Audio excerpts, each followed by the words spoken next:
ಏನಿತ್ತು ಅಷ್ಟೊಂದು ಆಕ್ರೋಶದಲ್ಲಿ ಅಂತಂದ್ರೆ ನಿಮ್ಮ ರಾಜಕೀಯ ದ್ವೇಷದ ತೆವಲನ್ನ ನಮ್ಮ ಮುಖಕ್ಕೆ ಬಳೆಯುತ್ತಾ ನಮ್ಮನ್ನ ಆರೋಪಿ ಸ್ಥಾನಕ್ಕೆ ನಿಲ್ಲಿಸುವ ಪ್ರಯತ್ನಗಳನ್ನು ಮಾಡಬೇಡಿ.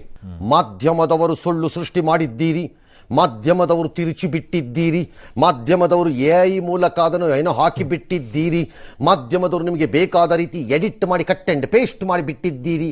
ನಾವು ತಪ್ಪು ಮಾಡ್ತಾ ಇದ್ರೆ ನೇರವಾಗಿ ನಮಗೆ ಹೇಳಿ, ಕೇಳಿಸ್ಕೊತೀವಿ. ನನಗದ್ರಲ್ಲಿ ಯಾವ ನಾಚಿಕೆನೂ ಇಲ್ಲ. ತಪ್ಪಾಗಿದ್ರೆ ತಪ್ಪೆ.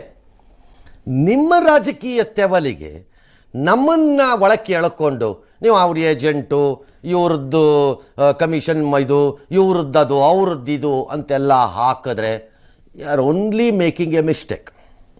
ನಮ್ಮ ಕೇಸಲ್ಲಂತೂ ನಿಜ, ನನಗೆ ಬೇರೆಯವ್ರದ್ದು ಗೊತ್ತಿಲ್ಲ. ಮಿಸ್ಟೇಕ್ ಅಂದರೆ ಮಿಸ್ಟೇಕೆ.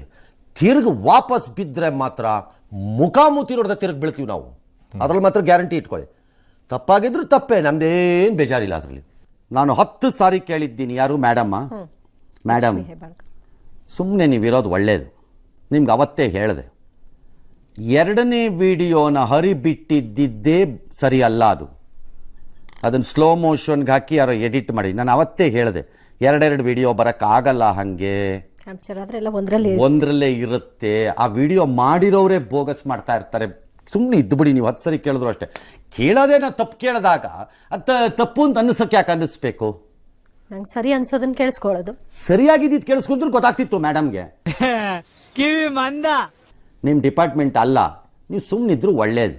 ಬಟ್ ಸ್ಟಿಲ್ ಈಗಲೂ ಮಿನಿಸ್ಟರ್ಗಳು ಡಿಫೆಂಡ್ ಮಾಡ್ಕೊಳ್ತಾರಲ್ಲ ಸರ್. ಮೂರ್ಖತನದ ಇನ್ಯಾರಾದ್ರೂ ಡಿಫೆಂಡ್ ಮಾಡಿದ್ದಾರೆ sir, they will have it in public opinion. ಅಷ್ಟು ಮಾತ್ರ ನಿಜ.